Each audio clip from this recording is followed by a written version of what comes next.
A lot of foreigners end up losing money just because of financial mistakes that they can easily avoid. I am going to be sharing with you, having lived in a foreign country for 10 years, the things that I learned. I'm like, oops, girl, why did you do that?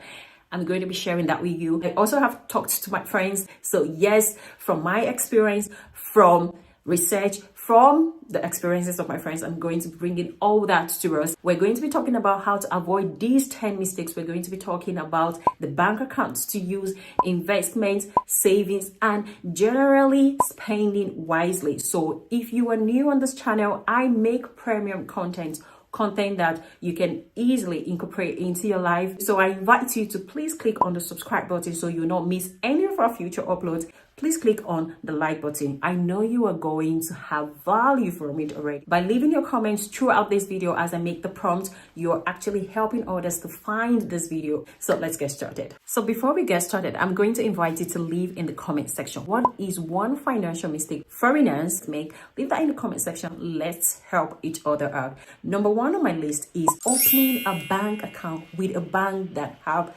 monthly charges. Don't do that. Not opening the right bank account can actually hamper your financial plan and your decision.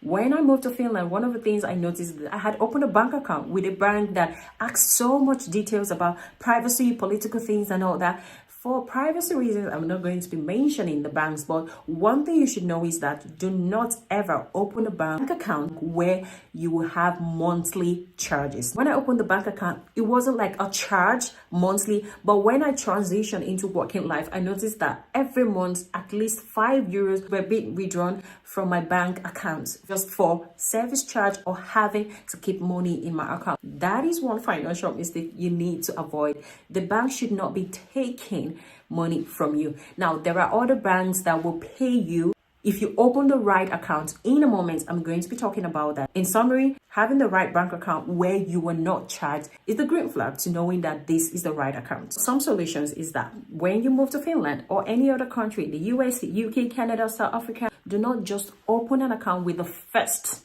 bank you see. You can ask the natives and do not go with just the first one that is mentioned to you. Do your due diligence. Ask questions.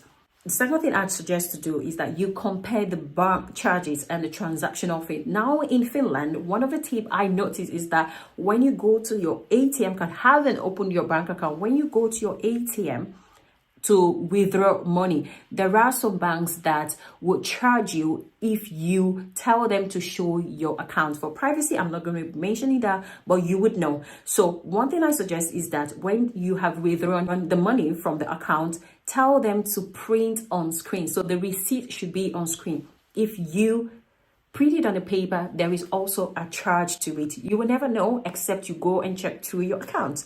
The other thing is that you can always have your bank transactions, especially if you live in Finland, you can have your bank transaction from your net bank. So if you are moving out of Finland to another country, do not go and ask the bank to print it to you. No, on your mobile bank, you will have the free download and you can make the setting of 3 months, for a year, for 2 months, or for the number of years you've lived in that country. But if you go and tell the banks print it out for you, you are going to be incurring charges that you could actually avoid. The pro tip is that some banks actually provide a free bank account to students. Take advantage of that by always asking. If you don't ask, nobody's going to tell you, so ask. Second mistake I see a lot of foreigners do is not researching the cost of living. I know a lot of people that through employment, through some form of study or exchange program, they get to that country, and from the university site or the job site, they tell you where to live.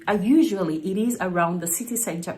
And one thing I have done through my research, from experience talking to my friends, is that the price around the city center, around the places where they recommend to you, are actually 4 or 5 times the price. Now in 2015, I lived in a student apartment and I was paying about €220 in a month. I know people that were paying 800 as a student. Even if you have a family, it is important that you research on other places you can go and live to save the money. Now, you may be asking, what are those places that I can use to research? Facebook group, there are sites like the Nubio, even Google, ChatGPT can give you an estimate on cost and living expenses in the particular area you're going to. It is also important that alongside researching the housing, you can also research the transportation, the healthcare costs, insurance, and everything related to living expenses. Now for a quick question, comment below, what is one thing that shocked you moving to a new country? The other financial mistake you should avoid is keeping your money in your home country's currency. Now, if you are moving, for instance, from Nigeria to Finland and you keep it there, by the time you start converting it, the exchange rate and all that, you are going to be losing value. Withdraw the money, get the best value, and when you come here, you can actually deposit it and you will avoid the transactional fees that come with exchange from a different country. And of course, keep an eye on the exchange rate trends before making transactions. The other thing you need to know is that when you move to a new country, there is no need to use your normal mobile phone. No, my husband actually made that mistake. He moved to Finland and he actually did not know. So he would call me with a mobile phone and he paid a lot. This is the money that he could have saved. Use your WhatsApp, use your Facebook to make the call. Do not subscribe to your phone bill to call people. No, don't do that. You're going to be saving a lot of money. Convert and transfer money strategic. You just don't want to use the normal bank. There is the Wise, there is the Revolut. That way you're getting real value out of your money. Just money mistake to avoid by all means that I have a personal experience with is not understanding the taxation system. Coming to Finland, I got my first job. I heard about, oh, there is something about taxation and all that. You need your tax card. I was like, what is this? So it is important for you to research the tax. Going to be given an example using Finland that I live in. There is something called the verokortti. So it's the tax card, and every year they calculate it based on the earnings you're going to have. So if you earn over a certain amount, you get to another class where you pay a higher tax rate. Now, one thing that you don't know is that at the end of the year, there is this reconciliation of how much you earn to how much you were supposed to pay. So if you're paying less, you are going to be returning the money. Do not ask your friends, hey, how do we do this? No, call them directly. There is one for business and there is one for individuals, those that are employees. Call them directly and tell them, this is the estimate of how much I'm going to be earning as an employee. This is the estimate my business is going to make. Now, I've had a business and I've also worked as an employee, so I can actually tell you from both stances things to do. Call the numbers, talk to them directly. It is important that you're proactive. You cannot take the back seat. If not, you're going to be paying money that you should be avoiding or be keeping in your bank account. One thing you should remember is that when they send you a tax card, it is not necessarily what you should use. So it is important that you call them and tell them, because they just make a rough estimate. They don't know you. And one pro tip that I do is I always increase how much I'm going to be earning. For instance, if I'm earning 5,000 euros, I always tell them 6,000, because for me, it is better that they pay me than for me to send the money. You know what it means? You've already enjoyed the money just for you to realize that, hey, you're paying back.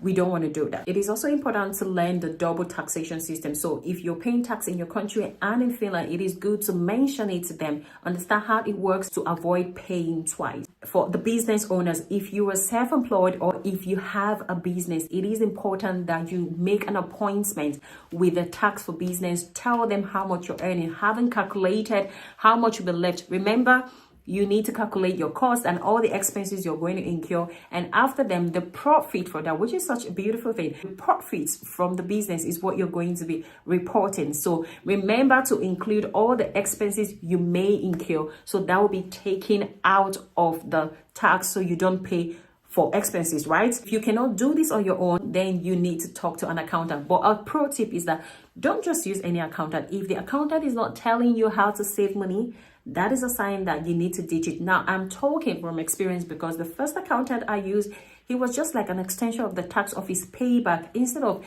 telling me what to do, things to avoid to keep the money. So it is important that you do your due diligence and do not be overwhelmed. Actually, this tax thing, you can do it on your own. I did it on my own and I gained more reporting from your business, your transaction, be on top of it to avoid mistakes. I need to add that there are tax deductions you can also have. So you can call the tax office saying that, oh yeah, I live in Helsinki, but I go to work in a far place. So they can actually calculate the distance and reduce your tax percentage. If you're also using your personal car in driving to work and all that, that can also be deducted. Best thing to do is go to the tax office or call them to see how your tax percentage can actually be reduced to avoid the mistake of paying more than you should be paying. The fifth mistake to avoid is overspending on rent. I know that I have talked about researching on the cost of living and all that, but rent is one of the things that I see people making mistakes about.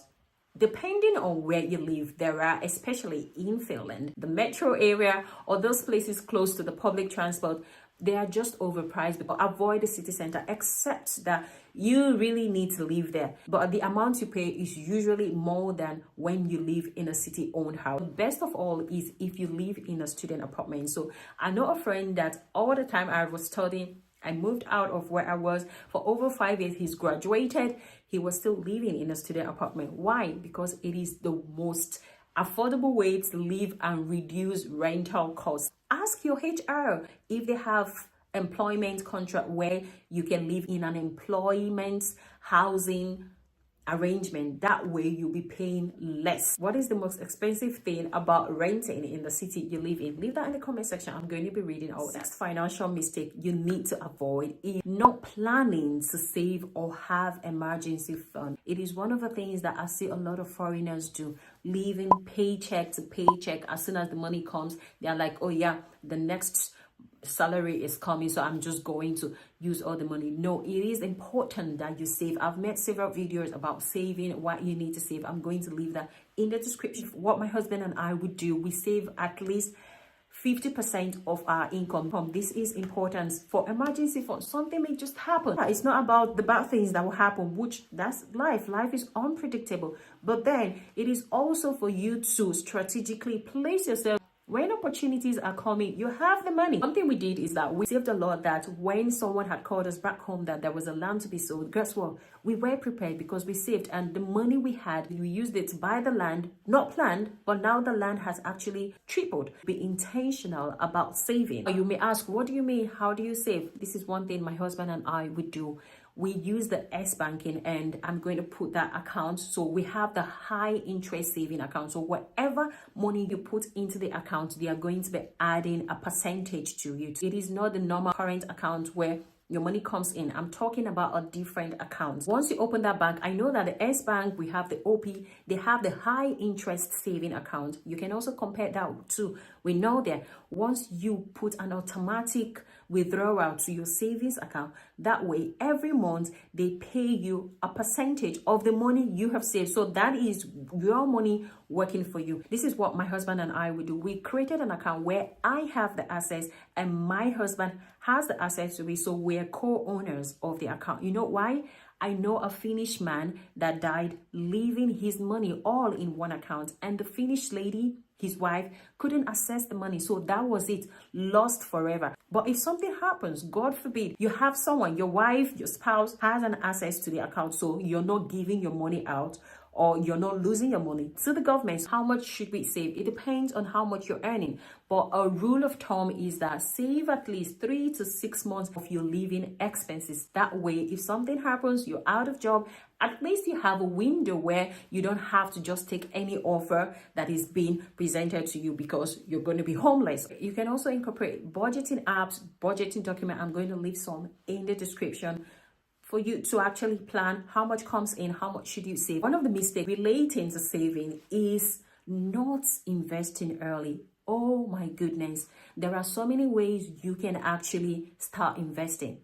Investment, it is for everyone. Now, I know that the best way to actually make your money grow is starting up a business. But if you are trying to get a footing financially, to read books about investment, learn about it, do your due diligence. But there is the Nerdnet, but I use the interactive brokers. I'm going to leave the link in the description. That is what we use to invest for our kids. You buy the index funds, the stocks, the commodities, That way your money is working for you. Because time flies, people remember the day they got the visa to move to their foreign country. But when you ask them, they're like, oh, I've lived 20 something years.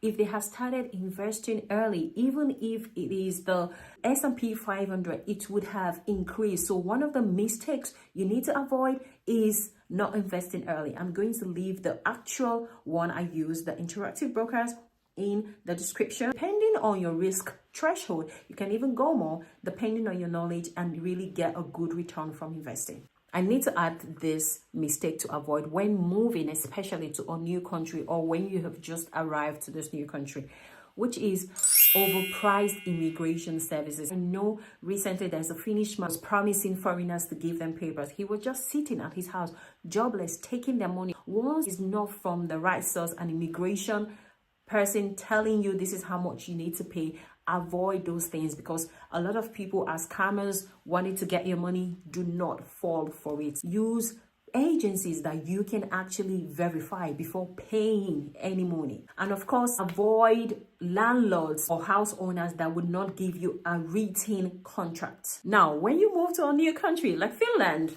I will always say Finland because this is the country I live in. It could be in Canada, in US, in South Africa. I'm calling these people because these are the people that watch my videos more. The UK, avoid relying too much on credit. Oh my goodness. You are eating your future now, because reliance on credit card is disturbing a lot of people. People take credit card on even the slightest furniture, the TV and all that. You know what that does to your psychology?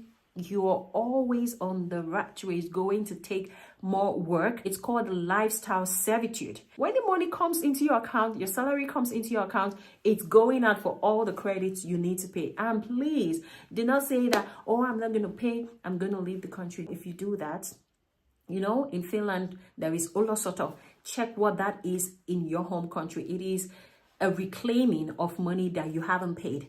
You're going to hurt your credit score. You know what else you're going to do? You will not have readmittance into a foreign country, because that will be flagged in your identity wherever it is set for. And the other one is that they have the right, it's called olumide, so the reclaiming of money. They have the right to get into your bank account and take money that you have refused to pay. So the other thing you need to avoid, like using the Klarna, is have high interest connected to it. When you sign a contract, you start taking things for credit. They don't tell you that there are service charges, transactional charges, until you start paying and you keep paying. You're like, why is this not ending? That's because they don't tell you about transactional charges. So by all means, avoid everything over reliance on credit. Now, the other thing I need to say about preservation of money, putting your bank details on just any platform, because businesses, they are now structured in a way that they collect money from you. So one thing I do is that I disable online transaction. If you're using a service or a website and they say it's for free trial, but then they require you to put your bank details, if you don't disable online transaction, they will automatically collect money from you. I know why I'm saying this. I had paid 100 euros extra for a service that I wasn't using, and after then I have disabled online transaction. When I want to buy, I open it, pay, and then I disable it. The 10th mistake people make is not having a financial plan. They're like, oh yeah, the money is gonna come, I'm just gonna take you one day at a time. If you don't plan for it, as they say, you are planning to fail. So it is important that you plan. At this point, this is what I want to do. How much am I going to save? What is my retirement plan? And it starts from now. Making a financial plan sets the tone of your future. Yes, moving to a new country or living in a foreign country as an immigrant can actually be an amazing experience. But if you don't know how to handle your finances correctly, you're going to be losing a lot of money. So tell me in the comment section which of these mistakes you've been making and how you're going to avoid it, or which of these mistakes speaks to you. And of course, perhaps I haven't mentioned some of the experiences you've had. Tell me in the comment section. I want to learn from you, and I know you're going to be helping others. One is one financial lesson you learned living or moving to a new country. If this video is helpful, please do me a favor by clicking on the like button, leaving your comment, sharing it. This is actually you telling me that you want me to make more of these videos, and I'm excited about the next video, and it is about how to make money in Finland or as a foreigner in the country you're living in. I'm going to leave it at the end of this video or in the description if it is live. Now, this is Saturday. That video will be live on Wednesday. I'm so excited about it. Thank you so much for being here, and see you in the next video. Bye for now.